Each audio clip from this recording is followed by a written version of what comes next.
Hello, world, and welcome to the In My Footsteps podcast. I am Christopher Setterland, coming to you from the vacation destination known as Cape Cod, Massachusetts, and this is episode 255. We're diving headlong into the dog days of summer as we start off August with a fresh batch of Gen X nostalgia to hopefully cool you off. We're going to appropriately kick it off with a look back at the creation of sports drinks like Gatorade, which I'm sure a lot of you could go for right now. We're going to go way back in the day and take a special look at what it was like to enjoy summer in the 1980s. There will be lots of wistful remembrance from this nearly 50-year-old man. There's going to be a brand new top 5 as we look at the top 5 1980s TV show fails, just showing that not everything was great in the 1980s. And there's going to be a brand new This Week in History and Time Capsule looking back at the death of beloved Hollywood icon Marilyn Monroe. All of that is coming up right now on episode 255 of the In My Footsteps podcast. Dog days of summer. Why do they call it that? Because you feel like you just want to be a dog laying in the shade? I don't know how that phrase got started, but I do know that it's time for a brand new episode of the podcast, and I thank you so much for tuning in. It's like each week the insanity starts a little bit earlier. Well, wherever you are, if you're suffering the dog days of summer and it's hot, or if you're able to be by the water, I will do my best to be your companion filled with fun Gen X nostalgia and pop culture for the next hour. There's a lot of fun stuff to get into this week, but you know I can't start off the podcast without thanking my Patreon subscribers. Thank you so much to Lori, Mary Lou, Ashley, Kevin, Leo, Marguerite, Neglectoid, Crystal, Matt, Dr. Shrimp Porto Chico. Thank you all for being my biggest backers, my biggest supporters, those who literally put their money where their mouth is to support me, my never-ending quest to be a full-time, self-employed content creator. Those of you that are long-time here, you know that content extends beyond podcasts to books, blogs, videos. You too can become a Patreon subscriber and get a shout-out on every podcast for as low as $3 a month. I've got a couple different tiers. You get access to bonus podcast episodes, including the latest members-only podcast that went up a few days ago to start off the month of August. A little teaser for September, since I will be on location producing my feature-length film debut, The Cabin. There won't be a members-only podcast next month, but I am working on something for Patreon subscribers. It is the lost pilot episode of my webcam weekly wrap-up series, which was a video podcast series that I did probably 20 episodes of because video podcasts are a lot more work. But this pilot episode is so Bush League, and it was so embarrassing. I was like, I'm not going to ever show this, but you will get to see it on Patreon. Let's just say the microphone didn't work right. My ring light made the colors look terrible. I was standing in a background of an unfinished room, so it looks like I'm in some kind of like Saw booby trap, like waiting for Jigsaw to come out and kill me. Yikes. The things that I share for my Patreon subscribers. Also, quickly before I dive into the actual podcast, thank you so much to everyone who has donated or shared the fundraiser for The Cabin. There's still a few weeks left from when this podcast goes live to donate. We're about 2/3 of the way to the budget for the film. All the information you need about The Cabin and the fundraiser is at the top of the podcast note, so go and check that out. It costs nothing to look and to share. But now, because it is the dog days of summer, I should make a drinking game. Everybody drink every time I say dog days. Dog days, dog days, dog days. Anyway, I felt it was appropriate for episode 255 to kick off with a look back at the creation of what is known as a sports drink today. So crack yourself open a Gatorade, a Powerade, and let's start off episode 255 of the In My Footsteps podcast. Just picture it. It's 90 degrees and humid. You're out walking or running or playing or doing something fun. But oh no, it's so hot. You need to be refreshed. What do you reach for? Plain old water, maybe drinking it out of the hose if you grew up in the 80s and 90s. Why not have something that will fuel you up right? Yes, I am talking about sports drinks. Today there are so many different brands and flavors of sports drinks. These are a concoction meant to fuel you back up after a period of particularly hard exercise, or at least that's how they were originally marketed. Water, carbs, electrolytes, some kind of flavoring. Few products have transformed sports medicine as profoundly as the sports drink. Today, athletes of every level have it before, during, and after exercise. Anybody that does anything can probably stand to refuel with a sports drink. The funny thing is that the entire sports drink industry traces its roots back to 1965 and a single question that was asked during the sweltering Florida summer. And that question was, why aren't our football players urinating after games? I know, it's not exactly the slogan you put on t-shirts, but that simple observation led to the invention of Gatorade, which was the world's first scientifically developed sports drink. Back then in the mid-1960s, there was little that was understood about hydration. For decades, coaches believed that drinking during exercise caused stomach cramps, water made athletes soft, and the tough athletes ignored their thirst. You had a lot of football coaches intentionally limiting water breaks, and during practices in the South in hot weather, players often lost 5 to 10 pounds of body weight through sweat. The result was dehydration, heat exhaustion, heat stroke, muscle cramping, poor concentration, and slower reaction times.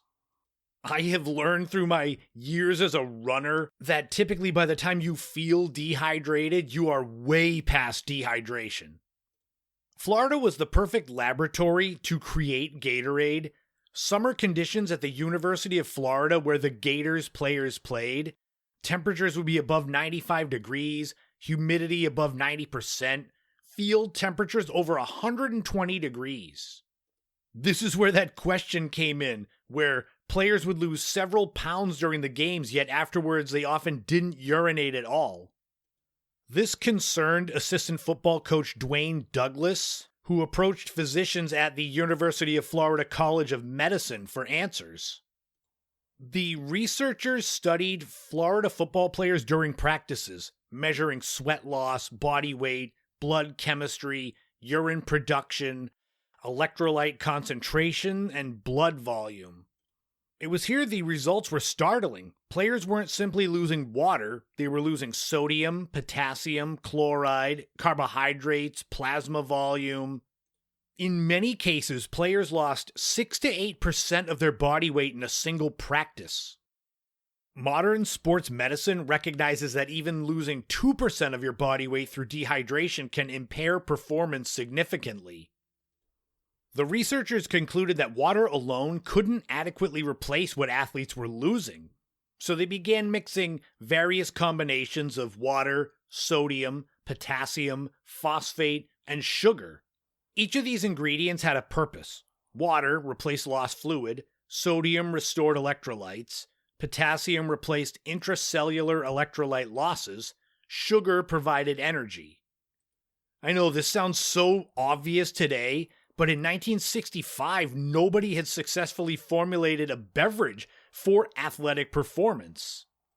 It was a revolutionary creation. I mean, today you can go into a supermarket and there's 4 or 5 shelves worth of different sports drinks, but back then it was water or nothing. The problem with the original sports drink was that it tasted terrible. Players described the drink as tasting like sweat, salty water, and medicine, with some players even becoming nauseated after drinking it. The creation of what would become Gatorade was led by nephrologist Dr. James Robert Cade.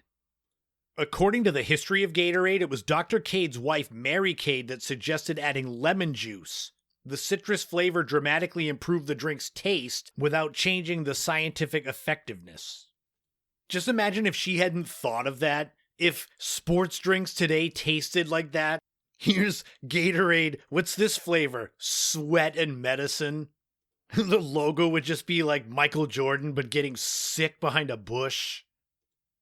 The first experimental trials of Gatorade, or the sports drink that would become Gatorade, occurred with the University of Florida freshman football team because coaches wouldn't allow experimentation on the varsity players. The results impressed coaches, and soon the varsity team began drinking it. The defining moment came on October 2nd, 1965, when Florida faced LSU in oppressive heat. The Gators held up far better in the second half and won, helping to build confidence in the new drink's effectiveness. The name of the drink was never really in doubt. The football team was the Florida Gators, therefore it was Gatorade, which was eventually written as one word. So Gatorade was born, and despite the early successes, most coaches dismissed the drink, with some of them believing athletes only needed toughness, water was sufficient, sugar would slow athletes, electrolyte replacement was unnecessary. This was all proven wrong, and the scientific evidence gradually proved otherwise. So we go from the history and creation of Gatorade to the quick commercialization of the product. When you work up a big thirst, you can have a drink, or you can have Gatorade Thirst Quencher. The professional thirst quencher. Other drinks wet down the thirst. Gatorade quenches it. Gatorade is different than juices or fruit drinks or soda pop or water. In 1967, the Stokely Van Camp Company began manufacturing Gatorade nationally. The brand later passed through several owners, including Quaker Oats, before becoming part of PepsiCo after Pepsi acquired Quaker Oats in 2001. The invention led to years of legal disputes, with questions about who owned the formula. Did the University of Florida own it? Did the inventors own it? Should royalties belong to the researchers? I'm sure if the drink had not been as successful as it ended up being, there wouldn't have been as much concern about royalty sharing, but it literally changed the world of sports. I always knew when I was growing up in the 80s and 90s that Gatorade and other sports drinks were great for replacing electrolytes for when you were playing sports. Forever they had that one flavor, the lemon lime one, in the glass bottle, and then eventually the plastic ones. Even though this drink was made for the University of Florida football players, researchers soon realized that a drink that could replace not just water, but electrolytes, sodium to maintain fluid balance, carbs to provide fuel for working muscles. These things were meant for more than just athletes. They were useful for heat illness, military personnel, construction workers, firefighters, anyone that worked outside. You didn't need to be a college athlete to have Gatorade. You just needed someone who was hot and sweating. After Gatorade had long since been proven successful, and they had Michael Jordan kind of as the face of the brand for a while, you started to have competitors entering the market. First was Powerade in 1988. Later there were brands like All Sport, Body Armor, Prime Hydration, Propel, which was originally Gatorade's fitness water. Today, the sports drink market is worth tens of billions of dollars globally. There are famous brands like Isostar in Europe, Aquarius and Pocari Sweat in Japan. Over the decades, Gatorade expanded well beyond the original lemon lime. There's dozens of flavors. Now they've got powdered mixes, Gatorade Zero, which is great because it's got no sugar. You've got protein bars, energy chews, electrolyte tablets, endurance formulas. Although they got rid of my favorite Gator gum that was in the late 1980s. Gatorade is thirsty for that deep down body thirst. Nothing cuts through thirst like Gatorade Thirst Quencher. It speeds in fluids and minerals and supplies energy to working muscles. Quenches! Gatorade is thirsty for that deep down body thirst. Now, 60 years after Gatorade was invented, it's everywhere. It's common. You look back to the beginning, and Gatorade wasn't invented by a beverage company. It wasn't originally made for flavor. As I mentioned, the original drink tasting like a mix of sweat and medicine, which, ugh. I could go to my fridge right now and I think I've got 3 Gatorades in there. They come with me after I run, if I play basketball, or if it's just been a long day. Few inventions have had such a broad impact on sports science. Gatorade changed coaching practices around hydration. It advanced the understanding of fluid and electrolyte balance. It inspired decades of research in exercise physiology and launched an entirely new beverage category. Today, the basic scientific principles behind Gatorade remain central to sports nutrition. While formulations have evolved and competitors have come around, the original insight that athletes need to replace not just water, but also electrolytes and energy during prolonged exertion, that continues to guide how competitors prepare for performance around the world. To sum it up, Gatorade is thirst aid for that deep down body thirst. And now you know, and knowing is half the battle.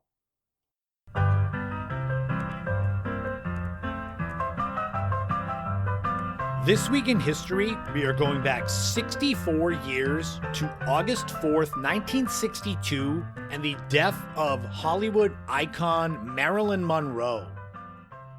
Few celebrity deaths have generated as much fascination, speculation, and controversy as the death of Marilyn Monroe. Officially, she died from an overdose of barbiturates, and the Los Angeles County coroner ruled her death a probable suicide. Despite that conclusion, countless books and documentaries and investigations have questioned whether the official explanation tells the complete story. By the summer of 1962, Marilyn Monroe was arguably the most recognizable woman in the world. She had been in films like Gentlemen Prefer Blondes, The 7-Year Itch, Bus Stop, Some Like It Hot, The Misfits. Yet behind the scenes, she was suffering with severe insomnia, chronic anxiety, depression, dependence on prescription meds, failed relationships, and professional insecurity. Throughout the late 1950s and early 60s, Monroe relied heavily upon physicians. She regularly received prescriptions for stimulants, sleeping pills, sedatives. And unlike today, there was little coordination between doctors, so multiple physicians often prescribed medications independently. She suffered at the time from chronic insomnia, endometriosis-related pain, anxiety attacks, recurring depression, with several close friends describing her emotional state as fluctuating dramatically from hopeful optimism to profound despair. In early 1962, Marilyn Monroe purchased her first home located at 12305 5th Helena Drive, Brentwood, Los Angeles, California. It was a modest Spanish-style house that became one of the most famous addresses in Hollywood history. The final confirmed day of Marilyn Monroe's life, Saturday, August 4th, 1962, was relatively ordinary. Throughout the afternoon, she reportedly met with photographer George Barris, talked with friends, spoke with psychiatrist Dr. Ralph Greenson, spoke with physician Dr. Hyman Engelberg, and also had contact with her ex-husband, New York Yankees baseball great Joe DiMaggio. One of the best-known events of the evening involved actor Peter Lawford attempting to invite Marilyn to dinner, and according to his later account, she sounded sleepy and groggy and heavily medicated, with Lawson later claiming that Marilyn ended the conversation by saying, "Say goodbye to Pat, say goodbye to the president, and say goodbye to yourself." After speaking with friends and doctors, Monroe retired to her bedroom. No one knows exactly what happened over the next several hours, but around 3 to 3:30 a.m. on August 5th, housekeeper Eunice Murray reportedly became concerned, noticing that Marilyn's bedroom light had remained on, the bedroom door was locked, and she didn't answer repeated knocks. She contacted Dr. Ralph Greenson, who arrived, looked through a window, and then broke into the bedroom, finding Marilyn face down, nude on the bed, covered partially by bedding, and holding a telephone receiver. Dr. Hyman Engelberg soon arrived and pronounced her dead before police were notified at approximately 4:25 a.m. LAPD officers found numerous prescription bottles, no evidence of forced entry, no obvious signs of violence, and no suicide note, with investigators initially considering three possibilities: accidental overdose, suicide, or homicide. Deputy Medical Examiner Dr. Thomas Noguchi performed an autopsy on August 5th, finding no external injuries, no defensive wounds, no evidence of trauma or bruising, no signs of physical assault. The official cause of death became acute barbiturate poisoning. The manner of death was ruled probable suicide. Despite the fact that she had previously discussed suicide, had experienced severe depression, and had a history of overdosing, because no suicide note existed and no witness observed the overdose, investigators chose the legal wording of probable suicide.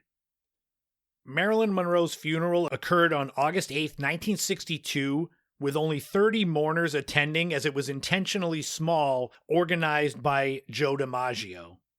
Naturally, because Marilyn Monroe's death involved celebrity, politics, organized crime rumors, missing documentation, it became fertile ground for conspiracy theories, including affairs with President John F. Kennedy, organized crime connections, CIA organizing her death. But a number of historians believe that Monroe may have simply just mixed medications unintentionally. Due to continuing public pressure, the Los Angeles County District Attorney reviewed the case in 1982, but there was no credible evidence to support homicide or overturn the original findings. Marilyn Monroe's death continues to fascinate because she was only 36, seemingly on the verge of a career revival. She was one of the most famous people in the world. The official ruling of probable suicide left room for interpretation. Her passing transformed her from a movie star into a cultural legend. And Marilyn Monroe, the Hollywood icon, died 64 years ago this week in history. And now it's time for a brand new time capsule. We're sticking to the same date, August 4th, 1962. What was going on in the world of pop culture back then? Well, let's find out. The number one song was Roses Are Red by Bobby Vinton. This song spent 4 weeks at number one and was off of Vinton's album Roses Are Red. This song going to number one actually saved Bobby Vinton from being fired by his record label, Epic Records. He would follow it up with another number one song in 1963, Blue Velvet. Once a teen idol, Bobby Vinton is still around to this day, age 91. The number one movie was The Music Man, and you could get into the theater with a ticket costing 70 cents. No surprise with the title The Music Man that this was a musical. It starred Shirley Jones, Robert Preston, a young Ron Howard. It's about a traveling con man who convinces the locals in River City to start a band by purchasing all of the instruments and uniforms from him. The movie is 94% fresh on Rotten Tomatoes and was the third highest grossing film of 1962, taking in $15 million. All I remember about The Music Man was the song 76 Trombones, that we had to sing it in my music class when I was in elementary school. I don't think we did any sort of talent show or in front of people. I just remember being in the class and having the lyric sheet and having to sing it. The number one TV show was Bonanza. This is the iconic Western TV show. It was on for 14 seasons from 1959 to 1973. It started in black and white. It ended in color. There were 431 total episodes featuring the Cartwright family in the time after the Civil War. What's lesser remembered besides the super long time that Bonanza was on was how it was one of the first TV shows to really promote itself through marketing and merchandising, lunchboxes, action figures. and the chain of Bonanza/Ponderosa steakhouses. They were started in 1963 by Dan Blocker, who played Hoss Cartwright.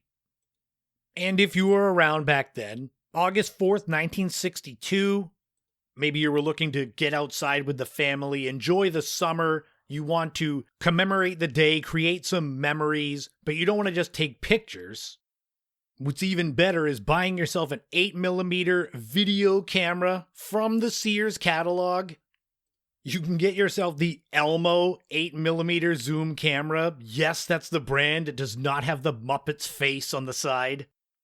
It would set you back $159.50 or about $1,760 when adjusted for inflation to 2026.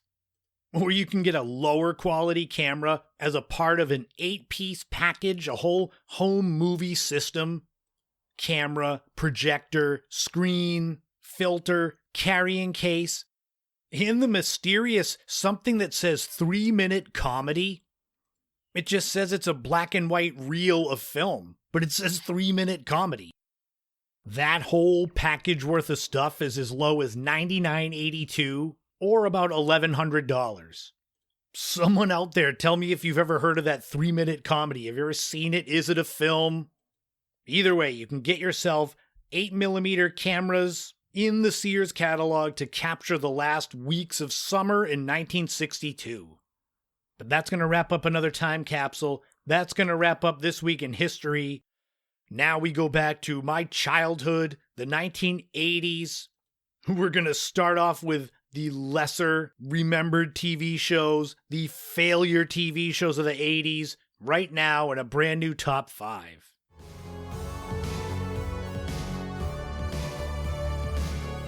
This will be a fun little back-to-back segments here on the podcast. The worst of the 80s, the best of the 80s, all intertwined. Me being a child of the 80s, I always talk about how much better everything was back then. Then I go and I put this segment together, 1980s TV show fails. These aren't necessarily the fastest canceled shows. These are definitely ones that got canceled before they were supposed to be. But they're also shows that either had big stars in them and failed, or had big premises, maybe a little ahead of their time. But the one thing they all have in common is that the people that put them together thought they were going to be way bigger hits than they ended up being. You know the drill here. As with most of these top 5s, they're in no particular order, and we have some honorable mentions.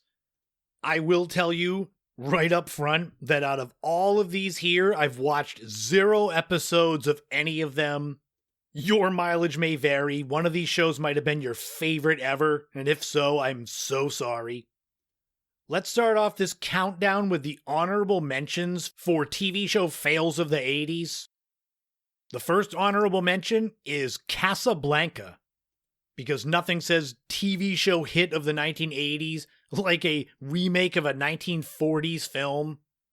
The show was on NBC in 1983. It lasted a whopping 5 episodes. Another honorable mention is Beyond Westworld. This show was from 1980. It was based on the 1973 film Westworld. The show had only 5 episodes created, only 3 of them aired. And despite that, after being canceled after 3 episodes, the show was nominated for 2 Primetime Emmys. So it had only 1 more episode air than Emmy Awards that it was nominated for. Another honorable mention was Automan. This was a sci-fi superhero show that was on ABC between 1983 and 84. The cancellation was a combination of high budget for effects and low ratings, and the show was canceled after 13 episodes. Another honorable mention is The Powers of Matthew Starr. This is another sci-fi show.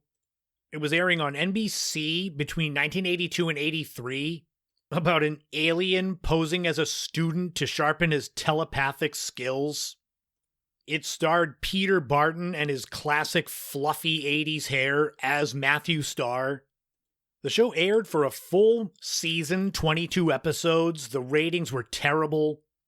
In 2002, TV Guide rated this show number 22 of the worst TV shows ever. And the final honorable mention is One of the Boys. This is a sitcom that aired for 13 whole episodes in 1982 on NBC. This sitcom is known for having Mickey Rooney and then a young Dana Carvey and Nathan Lane. It even had Meg Ryan as a recurring character. But it too was a massive failure. So those are the honorable mentions. Do you remember any of those shows? Did you watch any of the shows? I mean, most of them were canceled before you would have known they were on. If you think those were bad, get ready for the actual top 5. When researching for this topic, there was one show that popped into my head immediately that started the list off, and that will start off the actual top 5 with number 1, After MASH.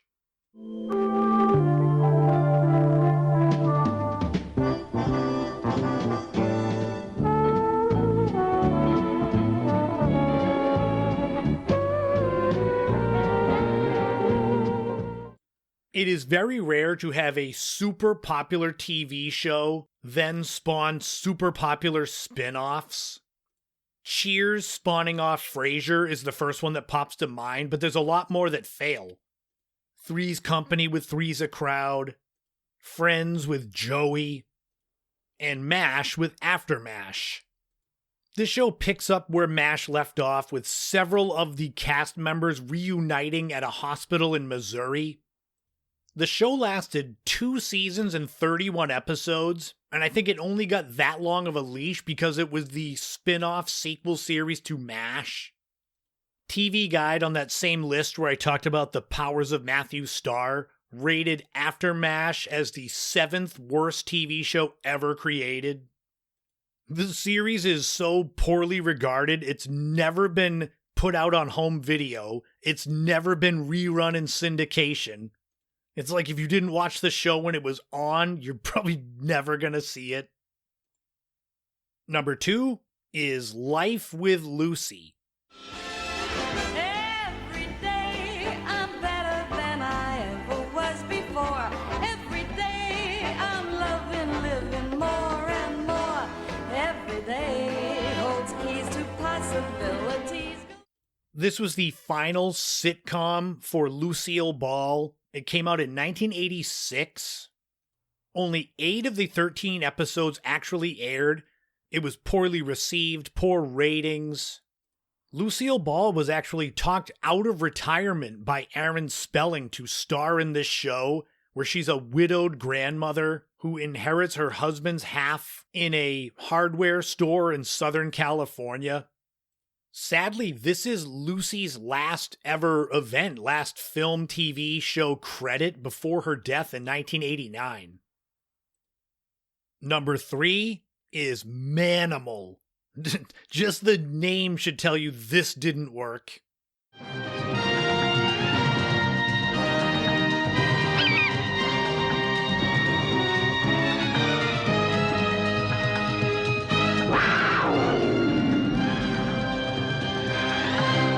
Manimal. Half man, half animal.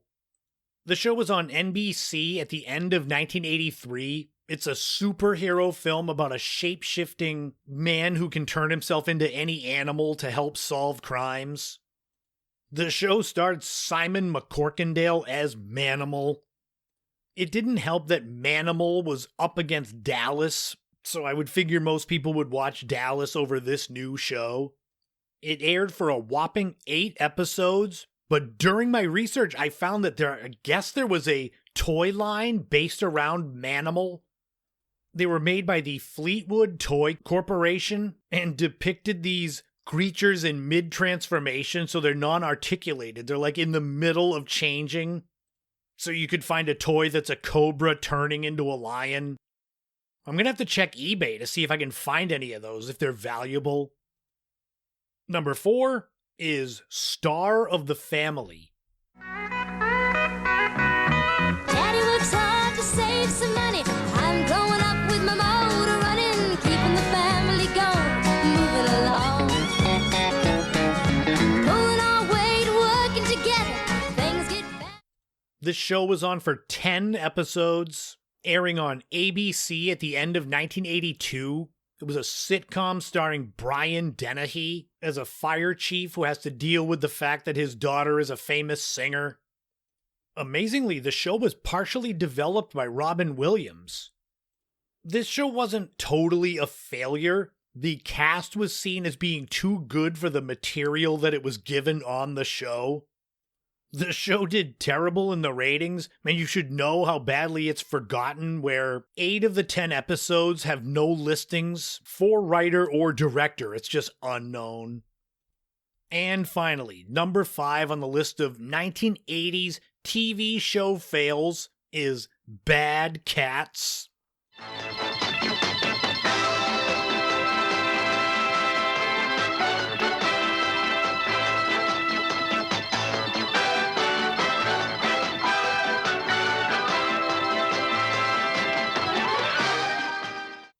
Oh, I'm sorry, it's BAD Cats. BAD standing for Burglary Auto Detail. And even in the show, their company is BADCAT, with CAT standing for Commercial Auto Theft. All this effort for a show that lasted 6 episodes, with 4 of the 10 that they recorded not even getting aired. This was an action police drama and was one of the first acting roles for Michelle Pfeiffer. It was only on the air from January to February 1980. The show also starred Jimmy Walker of Good Times fame, so there's a show that's Jimmy Walker and Michelle Pfeiffer. This is another show on this list that was in the Aaron Spelling family of shows. So we created Charlie's Angels, Love Boat, Dynasty, Beverly Hills 90210. Then he created Bad Cats. Well, I guess nobody's perfect. But there you go. 5 1980s TV show fails with some honorable mentions. None of these should be on your playlist. I gave you some of the intros. That's all you need. You heard bits of the songs. Please don't waste your time watching any of these. So we go from the worst of the 80s to the best of the 80s. These terrible TV shows would have been on, but you wouldn't have cared because it was summer and it's time to get outside. So let's cast our eyes back 4 decades and reminisce about what summer was like in the 1980s.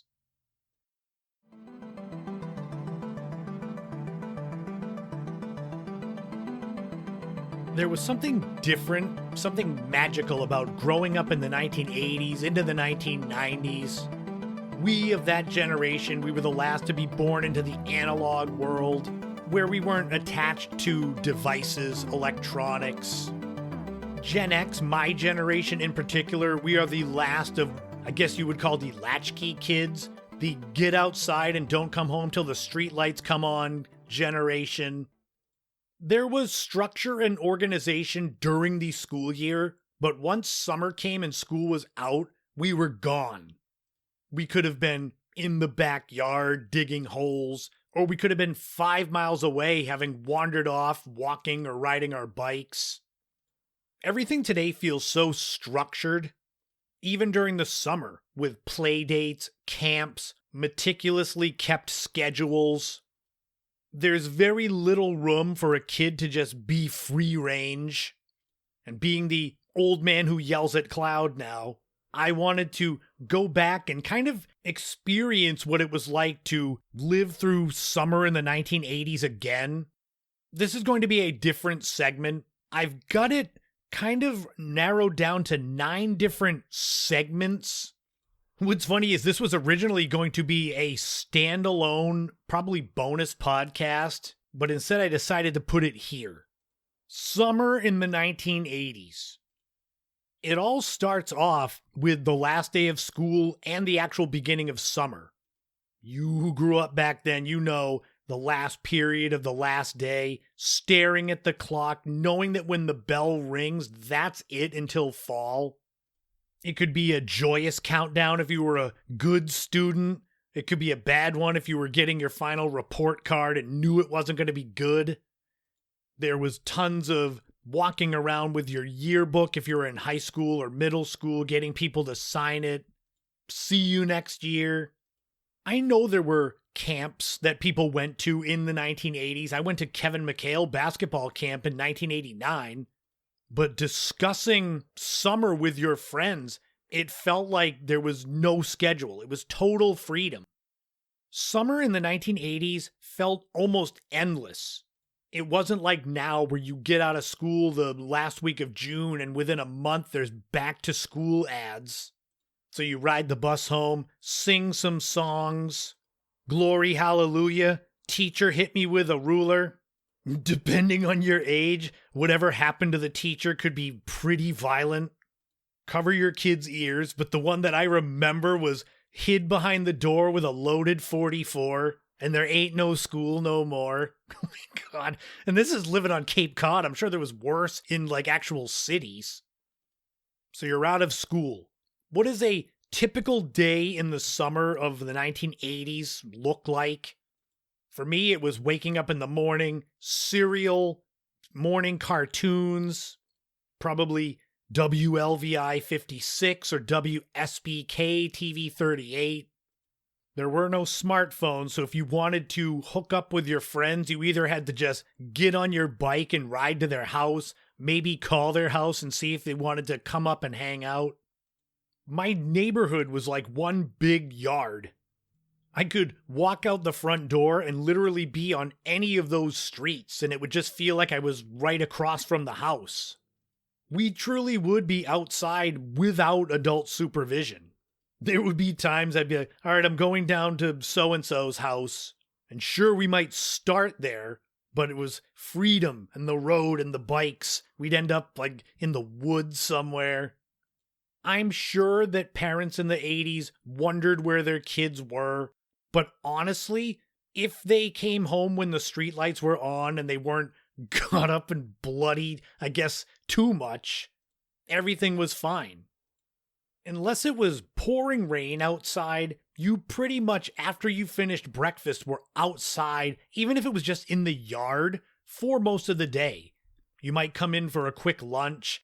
My mom, I know I could hear her yelling from most anywhere. You come in, have lunch, go right back outside. There was no nap. And then it was dinner, back outside, and then home when the streetlights came on. But what did we do when we were away? You might get on your BMX bike like I had for a time, ride to the arcade, waste loads of quarters, stop by the nearest convenience store or corner store as I would call it. There was one right down the street, right outside of my neighborhood. I'd be there almost daily. Candy bars, sodas, bags of chips.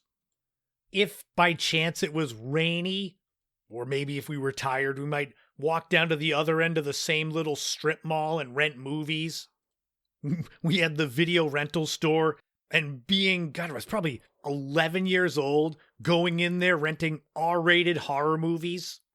Classics like Rawhead Rex, Maniac Cop, The Mutilator, 11-year-old me. Hey, let's just rent this. I turned out all right. If you weren't able to go to the beach, you would scope out who you knew that had a swimming pool. I can remember for a time they lived next door and then we moved a couple of houses down, but there was a family on the corner of our street that had a swimming pool. Every now and then they'd let us come in. Shout out to the Tucker family. I don't know if they still own that house. It was 35, 40 years ago. If you couldn't get into someone's swimming pool, you could make your own fun with squirt guns, super soakers, slip and slides, which you better make sure you lay them on flat, grassy ground. Nothing feels better than sliding on your stomach on a slip and slide and hitting a rock. Of course, we would not have to always go to the convenience store or go inside to get a drink if we needed it. We just turn the hose on and drink right out of the hose, rusty and warm. Then you'd hear a magical sound coming from down the street, the jingling bells of the ice cream truck.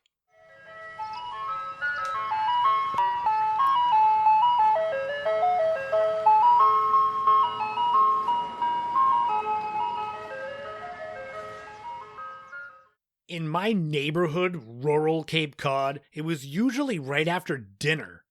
It was rarely that those ice cream trucks came around in the heat of the day. They were at the beach gouging everyone. We'd all stand there looking at the menu with the pictures, breathing in the diesel fumes. Which is amazing. If I smell diesel fumes now, it's like I think of the ice cream truck. You always hoped for the sunny, warm days in summer, but there would be days that it was rainy. So what else could you do for entertainment? I mentioned video rental stores. We had Blockbuster on the Cape, Hollywood Video, smaller ones like Entertainment Stop and Video Galaxy. You could go to the actual movie theater for the summer blockbusters. I think back then in the 80s, you weren't getting gouged as much by the movie theaters as far as prices on popcorn and candy and soda, so there wasn't as much of a need to sneak in your own stuff. Depending on when in the 1980s we're looking at here, I'm just doing an overall view. But after 1985, the latter half of the 80s, you had Nintendo that was huge, so you could sit inside with your friends playing video games. But they were just to pass the time on a rainy day.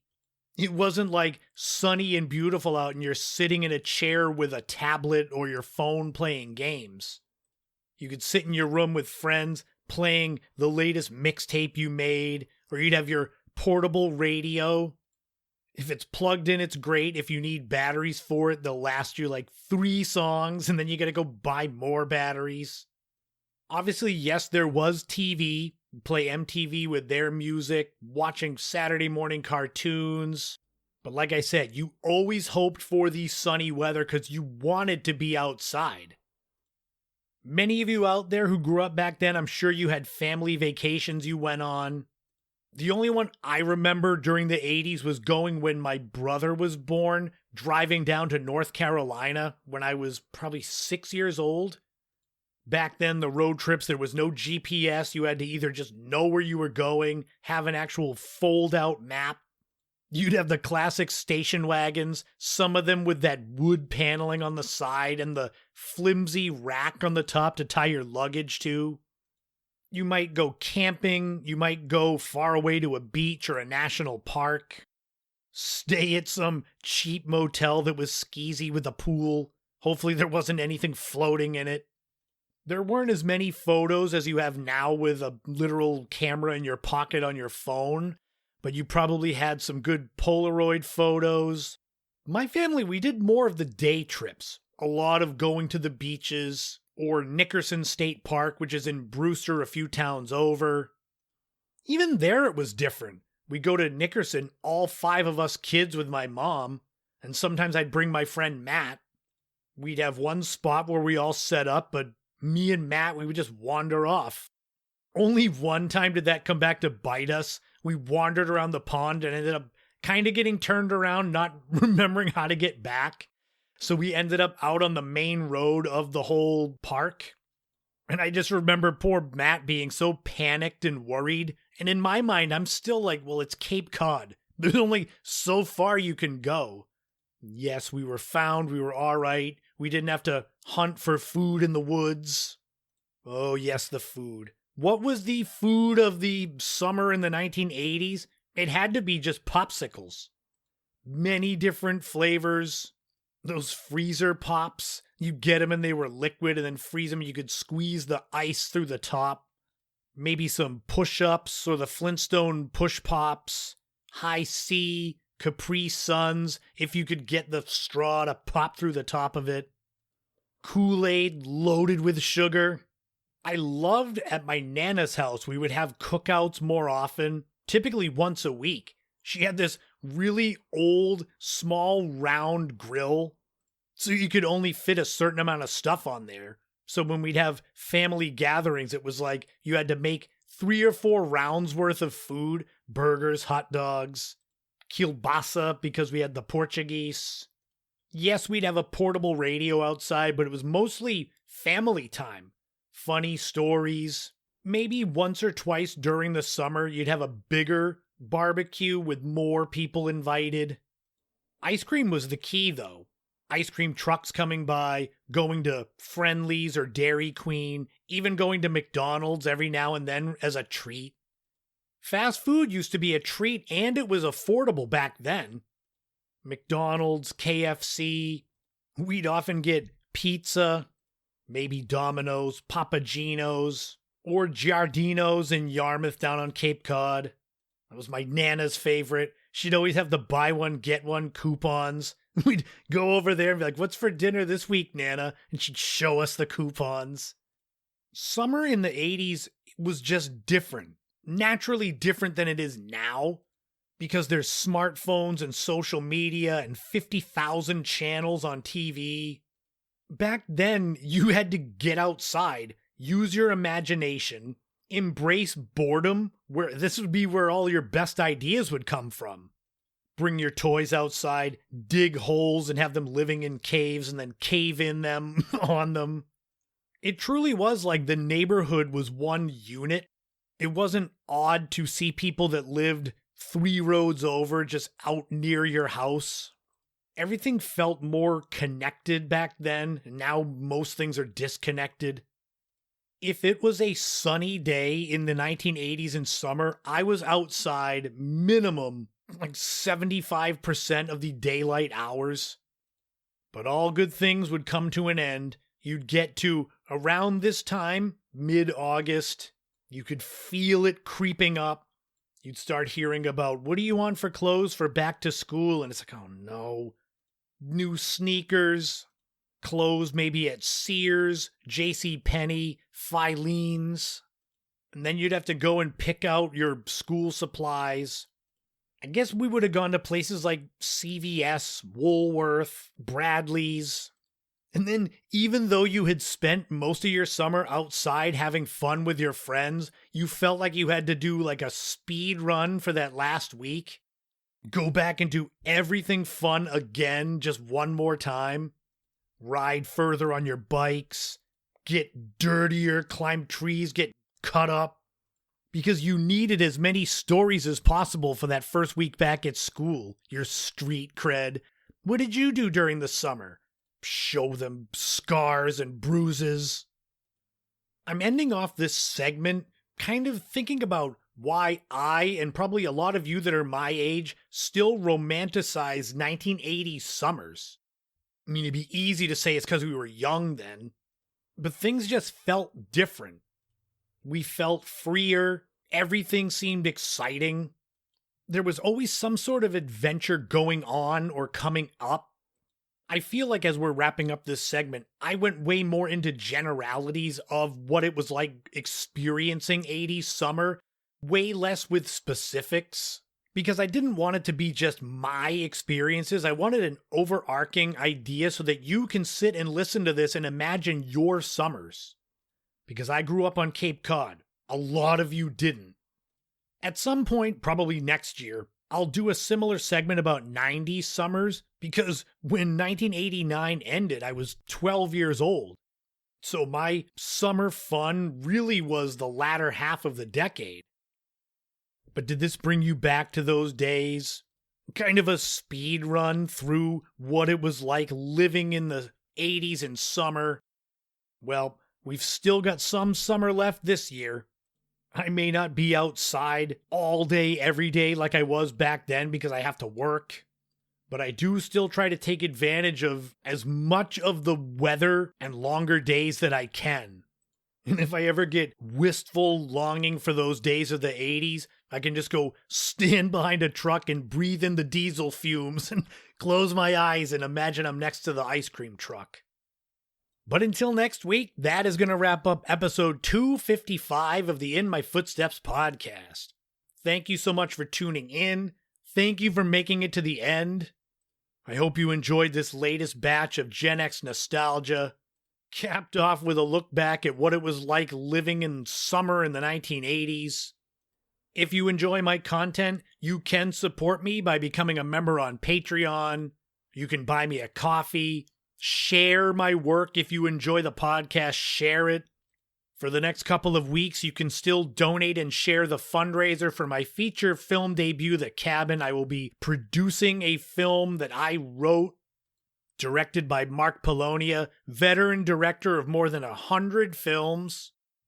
That means at the end of this month, when I'm off on location, there will be at least one mixtape episode of the podcast. But have no fear, I'll be filming a lot of behind-the-scenes stuff, maybe even like end-of-day streams to kind of recap everything that's going to be going on. It's really exciting, and I can't wait to actually do this, be on set, and then, what comes after. Having a film that I produced with Blu-ray, DVD, streaming, hopefully some limited theatrical release around Cape Cod. It really is this culmination of a dream that I've had for over 30 years to be a filmmaker. But that's still a few weeks away. Next week, the train keeps rolling with episode 256 of the podcast.